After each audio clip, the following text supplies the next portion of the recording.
Alam mo, kahit hindi ko naman birthday, pinapadalan mo ko ito eh. Flowers. Halos weekly mo nga ako pinapadalan ng flowers eh. Kahit meron akong boyfriend dati, kahit may asawa na ako, pero every week ka nagpapadala ng flowers. Stay rare. Choose to be happy always. Take more pictures. Document your life. Save your memories. Cherish literally every moments because life has no rewind. Tama yan. Alam nyo yung taong yan, sobrang happy yan sa akin, sa narating ko.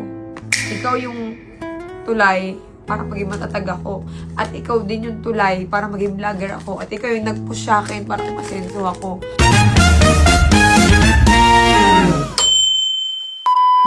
Hello! Good morning! Siyempre yan, kagigising ko lang. At meron ako natanggap na gift from my... Lagi ako sa surprise to. At itong taong to, hindi ako pinapabayaan mula sa pool at sa hospital. Itong nagbigay nito. And una ko itong, binlag ko agad to. Ngayon, pagising ko, syempre, naano lang ako, syempre, pagising ko. Siya yung unang-unang nagpadala sa akin ng flowers. Tapos, meron siya sa akin binigay na gift. Kakuntsaba niya yung kaibigan kong si Chiska! Yun ang video nito ngayon! Kasi meron akong isang gustong alahas na pinuntahan namin sa Las Porles. Ngayon, dito na nga, gusto ko. Ngayon, sinend ko to. Sabi ko, ang ganda. Sabi ko lang naman, ang ganda. Sabi ko, baka naman. Tumaganan ako. Kasi itong taong to, ano to eh, bilyonaryo. Charas! Bilyonaryo. Bilyonaryo. Mahal na mahal ako nito. Sobra. Binanggit ko din to nung birthday ni Mikey. Kung sino siya. Pero teka lang.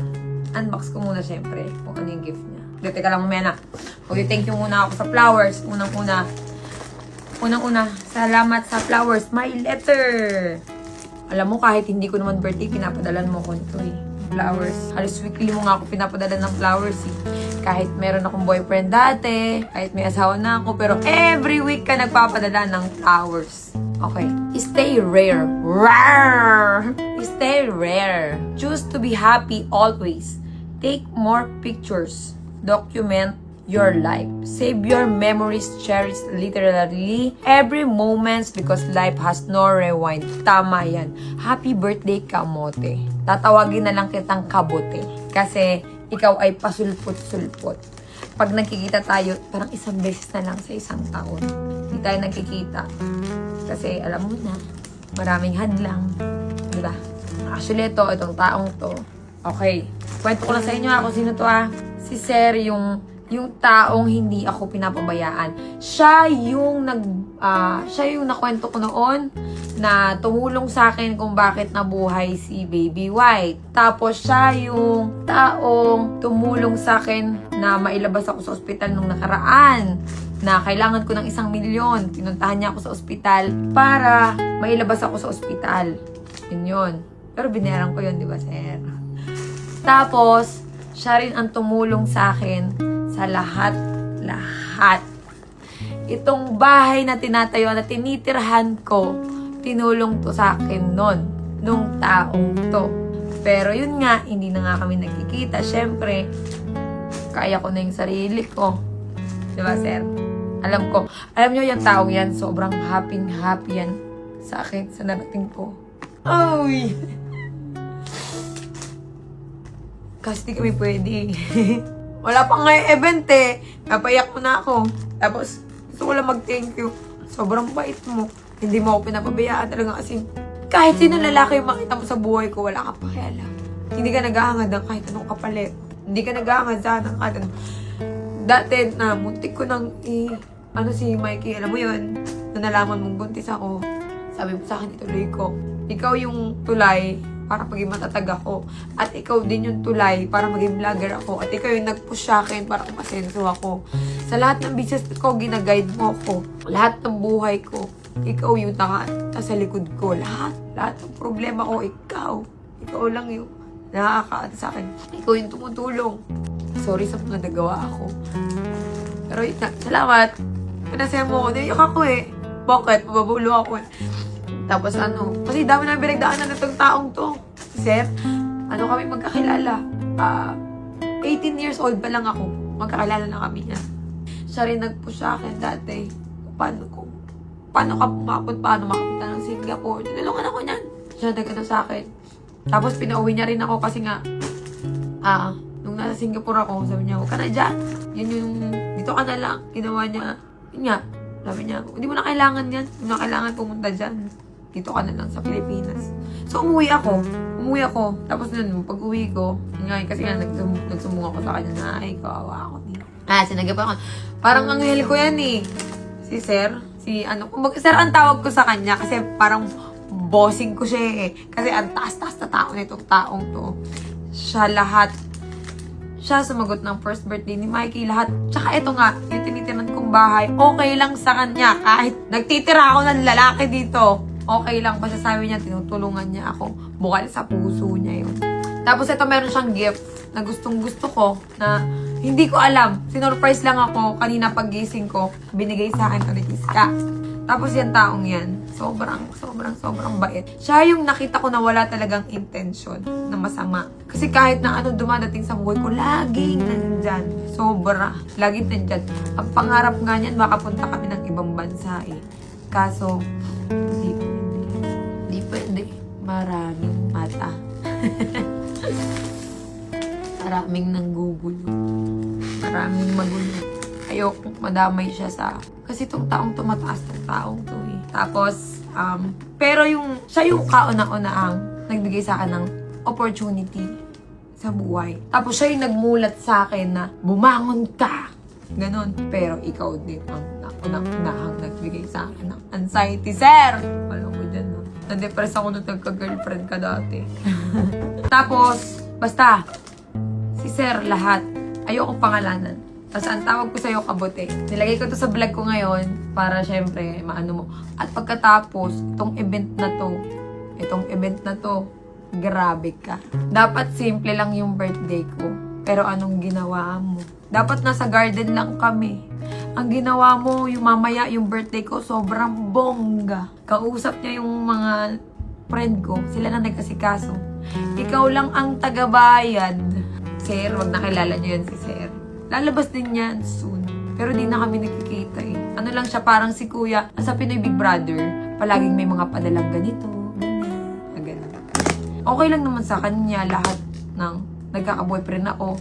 Kaso kapag ka umiiyak ako, nagagalit siya. Sinasabi niya, tigas kasi ng ulo mo eh. Bakit ka kasi dyan? Hinahayaan na lang ako. Niya, bakit dyan? Pinapayuhan niya ako palagi na, baka ayan ka na naman. Ayan na naman. Baka mamaya, ayan na naman. Pero sabi ko, sir, hindi pa ako ready sa relationship. Alam mo yan. Di ba nagkukwentuhan tayo minsan. Tapos pag nag-uusap kami ni sir minsan, parang once a week. Tapos kung nagkita man kami, siguro 1 year, nagkita kami nung March. Last kita namin nung inoperahan ako, yun nga yung which is yung binayaran niya yung 1 million dun sa hospital.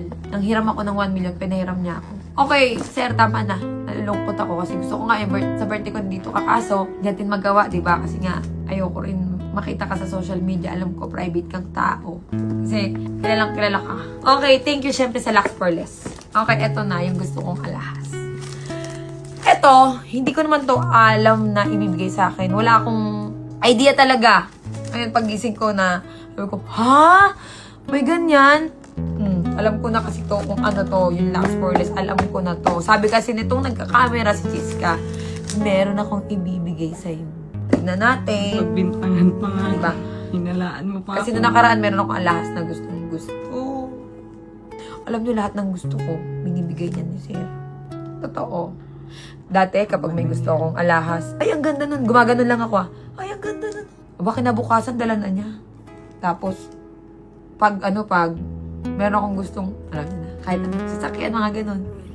Una kong sasakyan, Fortuner, binigay niya. Pero yung big bike ko na R6, sa akin galing yun. Pinagpagburan ko yun. Pero, yung negosyo ko, sa kanya galing yun dati. Basta itong taong to, sobrang bait. Wala akong masabi, walang hinihinging kapalit na kahit ano as in, wala. Ito, yung kinilalang daddy ni Mikey. Dahil nung buntis ako, siya yung nag-alaga sa aming mag-ina. Binigyan niya ako nito kasi daw tiger ako. Real gold. Real gold. Kakaiba. Napaka-rare. Kagaya nga ng sabi niya, stay rare. Binigyan niya ako. Dapat nakakapit dito. Hindi, ganda talaga siya. Ito, nagustuhan ko to. Nagtingin kasi kami sa Lux Poreless na nakaraan. Ngayon, tinitignan-tingnan ko to kasi sabi ko, medyo kakaiba to ah. So, ayun, hindi ko naman alam na bibili niya ang mahal-mahal kayo. Ano, 350,000. May kasama siyang bracelet. Alam nyo, si Sir, siya yung, suportado yan sa akin, sa lahat. Nau-hospital yung parents ko dati. Lahat siya. Hindi ko makabit eh. Basta yan, ang ganda oh. Suotin ko ito mamaya. Sa birthday ko. Ang ganda, di ba? Ang bigat, B. Ang laki ng gold, solido. Solid, oh. Meron na akong tiger. Sir, thank you so much. Sorry ka. Kaput ka. Thank you. Tapos, alam nyo ba, basta di siya nakikialam sa lahat ng relation ko. Sabi niya, basta, piliin mo lang yung taong magmamahal sa'yo. Basta, ayoko na. Drama ko. Ang ganda, sir. Ikaw yung first gift na binuksan ko. Kasi ikaw yung nag-gift sa akin na paggising ko, ito yung bungad mo. Siya lagi yung mga post ko na flowers. Sa social media na malalaki, sa kanya lagi galing. Thank you dito. I love you so much. I love you forever. Walang makakatalo sa pagmamahal ko sa'yo. Alam mo yan. Gustuin man kitang makita kaso hindi tayo pwedeng magkita kasi ngayon nga. Sikat na agis. Wala na. Hindi tayo makagala sa mall na dati nagagawa natin. Nakakagala tayo sa mall. Wala kang asawa. Pero syempre, kilala kang tao. Hindi naman pwede baka mamaya picturean tayo. Ay! Day. Kahit na magkaibigan tayo, gusto nating magkita, hindi po pwede. Malalaman nyo rin soon, guys. Abangan nyo yan. Pag nireveal ko yan siya, 100 million views. Ayan yun nasa vlog ni, sa birthday ni Mikey na taong tumulong sa akin kung bakit nabuhay ang anak ko. Ayan ang nag-push sa akin na buhay mo yung anak mo. Suportahan kita. Lahat. Itong bahay na to, hindi po ako hindi po ako mayaman na pamilya. Itong bahay na to, pinaghatian to namin ni Sir. Itong bahay na to, talagang una bumili ako ng lupa, sunod pinatuyuan ng bahay, hanggang sa tinulungan nga ako ni Sir, ganun. So yun, thank you. Maraming salamat sa'yo, Sir. Alam ko yan, yung YouTube, ko, tignan mo ba? Yung YouTube na yan. Alam ko, nung una kong nakamit yan, tuwan-tuwa ka. Tapos nung unang sahod ko sa YouTube, kasi dati sa YouTube ako, unang-una sa YouTube ako eh.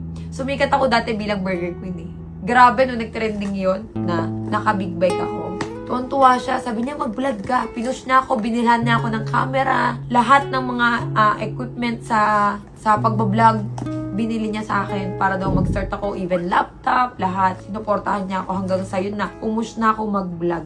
Yun na, maraming salamat sa iyo, Sir. I love you so much. I love you forever. Also, yun nga.